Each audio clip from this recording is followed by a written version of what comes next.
Oleh demikian hadirin hadirat yang dirahmati oleh Allah, kita nakkan berakhirnya umur kita dalam keadaan yang diridai oleh Allah. Innamal amrul mar'u bi khawatimih.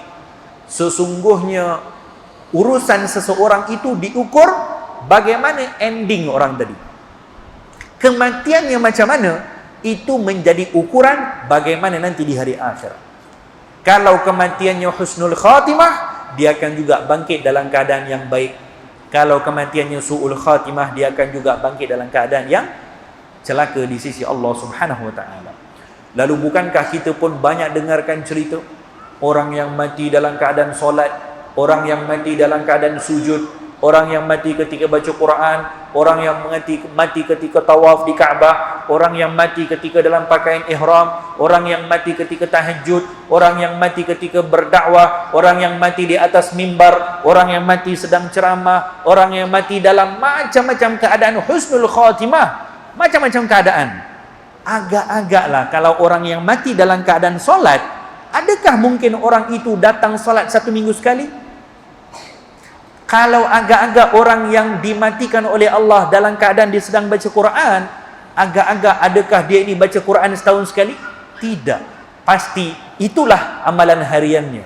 Salat yang masjid yang tak pernah dia tinggal, yang dia merasakan berpisah dengan masjid ini satu kerugian baginya, maka orang yang seperti ini yang akan dipilihkan oleh Allah matinya dalam bangunan ini, matinya dalam keadaan sujud, matinya dalam keadaan yang baik. Yakni setiap amal-amal yang kita buat, itulah yang akan menjadikan bagaimana kita akan mengakhiri selagi mana amalan yang kita buat ikhlas kerana Allah Subhanahu wa taala. Baginda Rasul sallallahu alaihi wasallam mengajarkan kepada kita satu doa yang sentiasa Nabi berdoa, Allahumma tawaffani musliman, ya Allah matikanlah aku dalam keadaan muslim, wa alhiqni bis salihin, dan golongkanlah aku bersama dengan orang saleh. Yang doa Rasulullah, doa kepada Allah untuk golongkan Nabi bersama dengan orang saleh, bukan untuk Nabi. Nabi ajarkan kepada kita, kerana Nabi penghulu kepada sekalian orang-orang saleh. Dimatikan dalam keadaan Islam, dimatikan dalam keadaan mengucap la ilaha illallah, dimatikan dalam keadaan yang Allah Ta'ala redha, dimatikan dalam keadaan yang bukan kematian yang tidak baik, dan digolongkan bersama dengan orang-orang saleh. Bagaimana agaknya kita akan bersama dengan orang-orang saleh, para syuhada, para aulia, para anbiya, para salihin, kalau di dunia kita pun tak pernah kenal siapa orang ulama-ulama yang pernah kita jumpa.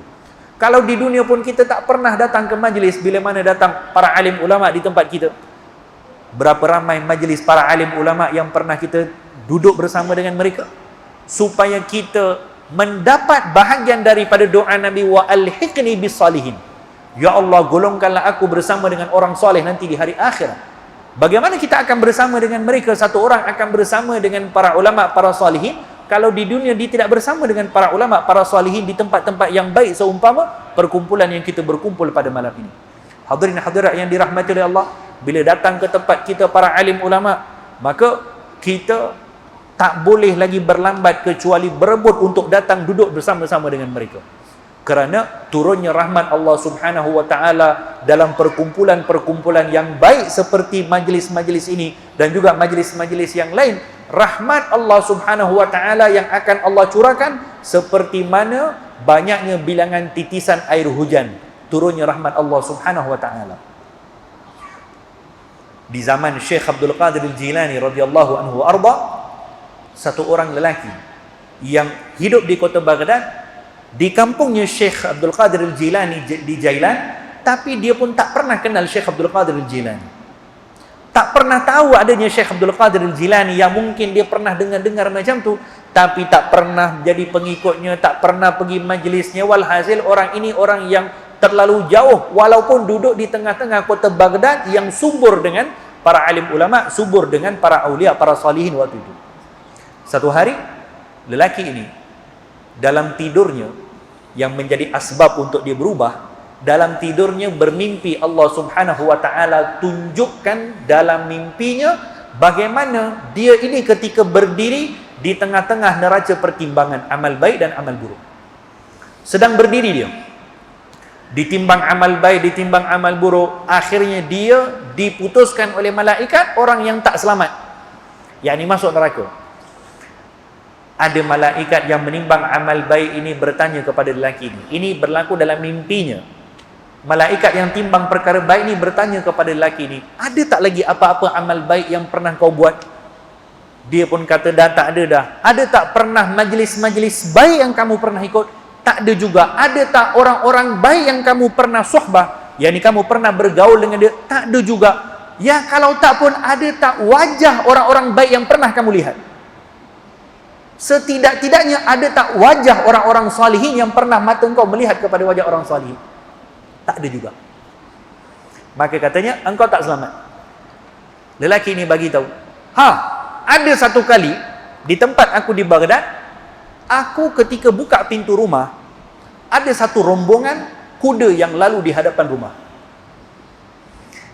Dan aku tak perasan siapa yang lalu, kecuali aku perasan setelah rombongan berkuda tadi melepasi rumah aku. Ketika aku buka pintu, aku pun tak perasan siapa yang lalu. Cuma aku nampak daripada belakang debu-debu pasir yang naik daripada tanah, hasil daripada pijakan kuda yang rombongan tadi. Maka aku bertanya kepada jiran aku, ini rombongan siapa ni lalu? Kata jiran aku, ini rombongannya Syekh Abdul Qadir Al-Jilani. Kata lelaki itu, aku pernah melihat debu pasir yang keluar daripada rombongannya Syekh Abdul Qadir Al-Jilani. Kata malaikat, itu sudah cukup untuk kamu selamat.